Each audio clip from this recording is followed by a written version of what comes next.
I have Dr. Lewis Kirkham with me, who is a veterinarian with further qualifications in animal behaviour.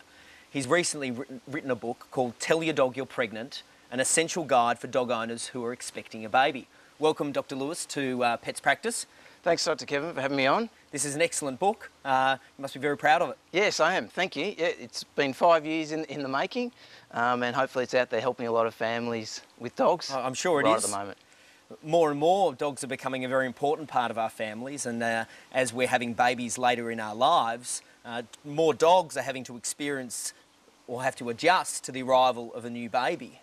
Yeah, certainly. I mean, we're all, as you said, we're having kids later in life, and often people have got the third child in the house. The dog is the first child, and now they're expecting a human baby, the real baby, and so they spend a lot of time devoted to that third child. And now the new baby's coming on the scene. They're concerned how the dog's going to react. Could you explain to me a couple of the common problems that you see dogs experience when a new baby does come on the scene? Yeah, certainly. One we see is jumping up is a really common thing. You know, it might be okay now, you're not carrying a little bub in your arms. Yeah.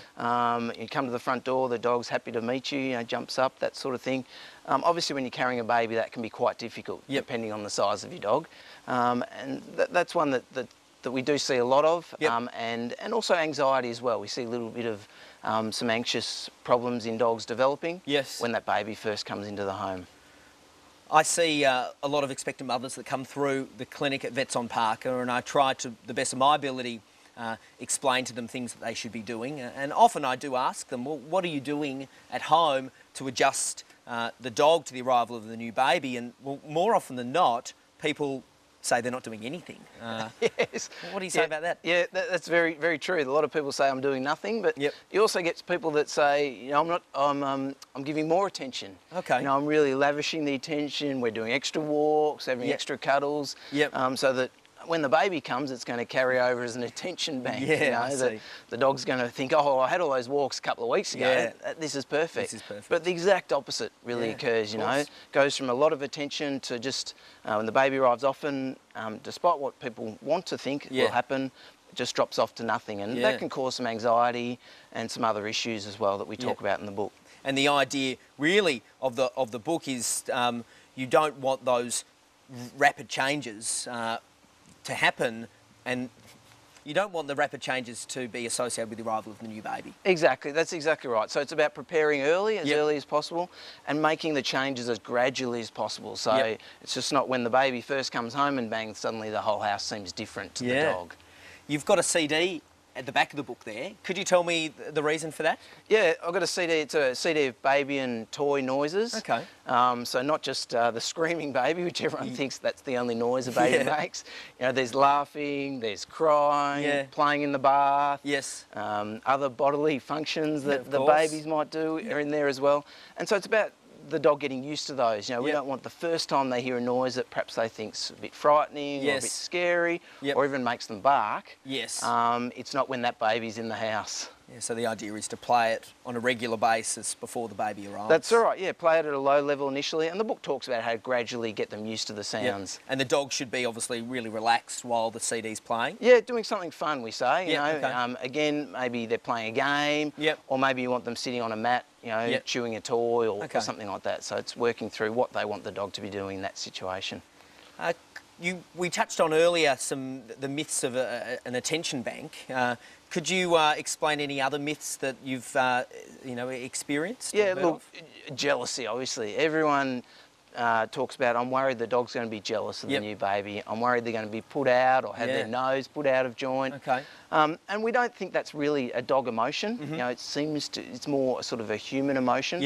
And certainly my experience is it's the changes that occur when that dog comes home. You know, I had one client who was every day, when she sat down, the dog would jump on her lap and get a beautiful pat and a cuddle, and the baby came home, and the first thing she did was nurse the baby on the couch, and the dog's like, well, why can't I get up now, you know? And she perceived that the problems the dog was having was because it was jealous of the baby, but really it was just a change in routine. Yeah. So what she should have done was perhaps gradually reduce the dog's expectation of being up on the lap and maybe had it by her side. Is that right? Exactly. So maybe have a mat you know, by her feet, and rewarding the dog for staying down on the mat. So maybe a chew toy again down there, or a Kong or something with some peanut butter or Vegemite in there, and the dog's just really happy sitting by her side. Have you experienced other things that you've seen owners do and just go, you know, what are you doing? Oh yeah, certainly.